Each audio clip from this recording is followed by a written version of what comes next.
balik lagi ke sesi Meet Theater, dan kali ini kita bakal ketemu sama Kak Andri Setiawan buat ngomongin buku terbarunya yang berjudul A Thing Called Us. Selain itu, akan ada giveaway berhadiah 1 eksemplar A Thing Called Us untuk 1 orang pemenang, jadi jangan kemana-mana dan tonton videonya sampai akhir ya. Seperti yang kalian tahu, aku belum upload video review A Thing Called Us, jadi aku rasa aku bakal kasih sedikit sinopsis singkat sebelum ke sesi wawancara, supaya kalian setidaknya punya bayangan bukunya bercerita tentang apa. Jadi, A Thing Called Us ini bercerita tentang 3 orang sahabat bernama Shun, Shinji, dan Kotoha. Jaga-jaga kalian nggak tahu, Shun dan Shinji itu cowok, sedangkan Kotoha itu cewek. Suatu hari, Shinji menghilang begitu saja tanpa meninggalkan kabar. Shun dan Kotoha tahu bahwa Shinji masih hidup karena setiap tahunnya, Shinji selalu mengirimkan kado ulang tahun untuk mereka. Tetapi kado itu datang tanpa nama atau alamat pengirim. Sudah 5 tahun berlalu semenjak kepergian Shinji, tetapi Kotoha yang memang menyukai pria itu masih terus menunggunya. Sementara Shun menunggu Kotoha untuk melupakan Shinji dan balas menyukainya. Namun, sampai kapan mereka akan terus menunggu? Aku coba nambahin sedikit dari sinopsis itu. Buku ini tuh berlatar tempat di Jepang, jadi aku rasa cocok banget buat kalian yang suka sama cerita Jepang atau yang mengelantari Jepang, soalnya aura Jepangnya kental banget. Selain itu, aku suka banget sama aura dari buku ini yang ketika aku baca rasanya tenang dan adem banget. Oke, sebelum video ini berubah menjadi video review, kita langsung masuk aja ke sesi wawancaranya. Halo Andri. Halo. Aku langsung aja mulai dari pertanyaan pertama. Aku penasaran kenapa judulnya A Thing Called Us. Apa hubungannya dengan ceritanya?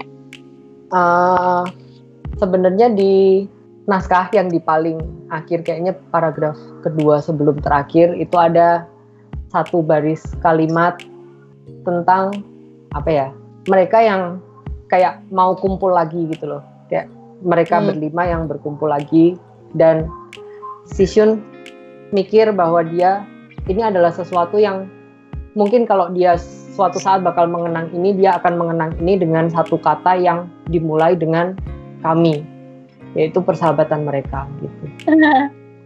Oke, asik banget tuh. Karena itulah judulnya A Thing Called Us. Jadi sangat berat di 3 karakter itu ya. Kalau ngomong karakter sih, karakter yang kakak paling suka dari novel ini siapa? Apa karakter utamanya? Atau siapa? Kalau aku sih, aku personally suka banget sama Hayato. Seorangnya kayak carefree gitu, dan aku ya Sidin lihat tuh. Ingat gitu ya. Kalau aku pribadi suka Shinji karena perhatian ke orang, dan dia perhatiannya perhatian yang secara halus, bukan perhatian yang kayak Hayato yang perhatiannya kayak nyeruduk gitu, enggak. Karena itu aku lebih suka Shinji sih. Dia pengen tahu yang lain suka yang mana ya? Kayak Ayah sama Din. Aku suka Aki. Aku tadi bilang Ayah. Aku suka Misun. Kan kalau misalkan sama karakter yang sama kayak Hayato kan lebih seru. Soalnya orangnya bisa bikin seru suasana lah. Kayaknya nggak bakal awkward kalau misalnya sama orang kayak Hayato. Iya kan. Dan sejujurnya kalau pas waktu nulis, aku paling enjoy nulis Hayato. Dia paling seru banget buat ditulis.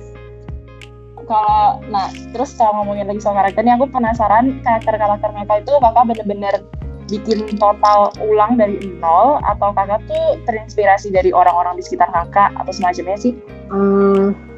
Bukan dari orang sekitar sih, lebih kayak tadi yang aku bilang ke Din, aku lebih banyak terinspirasi dari drama. Jadi karakternya juga ngambil dari kayak banyak traits. Pengen banyak comot-comot dari sana sini. Aku pengen masukin sifat tokoh yang ini ke ini, aku pengen masukin ini ke ini gitu sih. Jadi nggak ada yang benar-benar kayak kakak kenal seseorang yang bisa dibilang mirip sama Shun atau jadi patokan Shun gitu, enggak? Kalau kenal seseorang sih enggak. Oke. Kalau tuh kakak lagi nulis A Thing Called Us, apakah ada satu adegan yang menurut kakak tuh paling nggak bisa dilupain gitu? Jadi tiap kali kan jadi sama kakak nulis pasti kakak ada self editing juga kan, ada baca ulang berkali-kalinya. Tapi tiap kali ketemu adegan itu rasanya kakak tetap baper, tetap ngena, dan tetap mengenang adegan itu. Ada nggak adegan kayak gitu? Dan adegan yang mana? Kalau nggak salah. Ada satu yang sampai sekarang tetap, kok bisa ya aku nulis kayak gini, itu ada satu. Itu yang pas Kotoha secara spontan pengen nginep di tempatnya Shun. Oh. Karena itu pun aku menulisnya secara spontan. Jadi dengan karakter Kotoha, dengan masalah yang seperti itu, sambil mikir kira-kira Kotoha bakal melakukan apa kalau menghadapi masalah kayak gitu, dan ternyata keputusan dia adalah menginap di rumah Shion dan masalah bergulir dari sana. Jadi bisa dibilang kayak secara tak terencana perkembangan karakter Kotoha tuh bikin kaget kakak sebagai penulis. Iya benar begitu. Itu keren sih, waktu karakter kayak berkembang sendiri, hidup sendiri tuh sangat kaget penulis ya. Jadi kayak selama menulis ini kayak bukan aku yang punya cerita, jadi kayak mereka punya cerita sendiri yang pengen aku buat nulis gitu sih. Perasaanku sih seperti itu selama aku menulis ini. Selanjutnya aku pengen tanya, apa ada makna khusus atau pesan khusus dari A Thing Called Us yang kakak harap bisa sampai ke pembaca gitu? Apa ya? Sebenarnya selama nulis aku nggak mikir makna dan pesan khusus yang pengen disampaikan, cuman karena aku pengen nulis kisah ini aja tentang persahabatan mereka aja sih sebenarnya. Cuman kalau pesan khusus kayaknya kembali lagi ke pembaca, kira-kira apa sih yang mereka dapat dari sini gitu. Berharapku sih kayak gitu. Pertanyaan terakhir dari aku nih, kan ya aku baru baca beberapa karya kakak sih. Cuma sejak aku baca karya kakak, entah ya kalau misalnya apa aku doang gitu, aku ngerasa setiap buku punya aura sendiri. Jadi kayak aura sayap kecil itu beda sama When the Star Falls. Terus When the Star Falls tuh juga beda sama yang ini gitu, sama A Thing Called Us. Kayak apalagi kakak kan juga nerjemahin buku-buku Akiyoshi Rikako. Terus aku jadi semacam kayak paradoks gitu. Aku jadi bingung. Vibe Akiyoshi Rikako aku tangkap dari buku yang aku baca itu sebenarnya vibe-nya Akiyoshi Rikako atau vibe-nya Kak Andri sebagai penerjemah. Soalnya di A Thing Called Us, aku kan kakak settingnya Jepang nih, ya kan?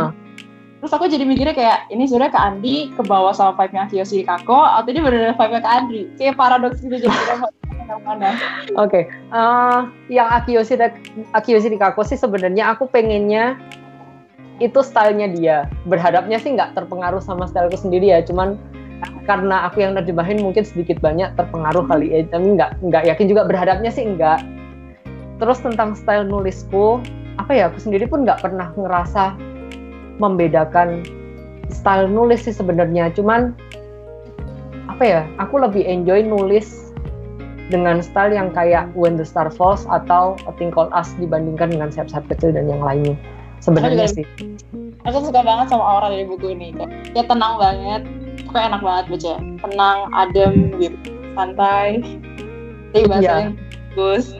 Aku lebih enjoy buat nulis yang kayak ini sih, kayak A Thing Called Us, jadi kayak lebih ke tenang, lebih bukan kayak kota yang rame gitu, enggak. Meskipun settingnya Tokyo ya, aku pengennya nulis yang tenang gitu sih sebenarnya. Lebih enjoy yang ini dibandingkan yang lain-lainnya. Oke. Kayak gitu aja pertanyaan aku. Makasih banyak atas waktunya. Ya, makasih juga waktunya. Nah, gimana menurut kalian? Apa kalian sudah makin penasaran dengan A Thing Called Us? Kalau misalnya penasaran, jangan khawatir karena bukunya harusnya sebentar lagi sudah ada di toko buku. Jadi kalian bisa langsung kunjungi toko buku terdekat dan beli bukunya. Katanya sih pertengahan Oktober bukunya harusnya udah ada. Anyway, kalau misalnya kalian memang sudah penasaran banget dan ternyata bukunya belum terbit, kalian bisa ikutan giveaway ini untuk memenangkan satu eksemplar A Thing Called Us untuk satu orang pemenang.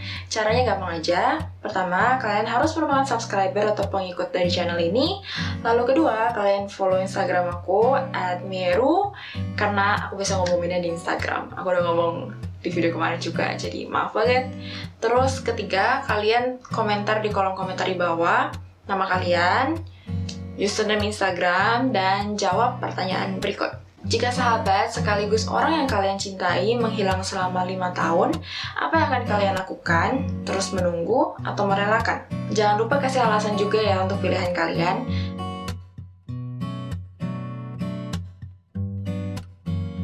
Dan ya, segitu aja sih video dari aku. Don't forget to like, share this video, and also subscribe to my channel, and I'll see you in my next video.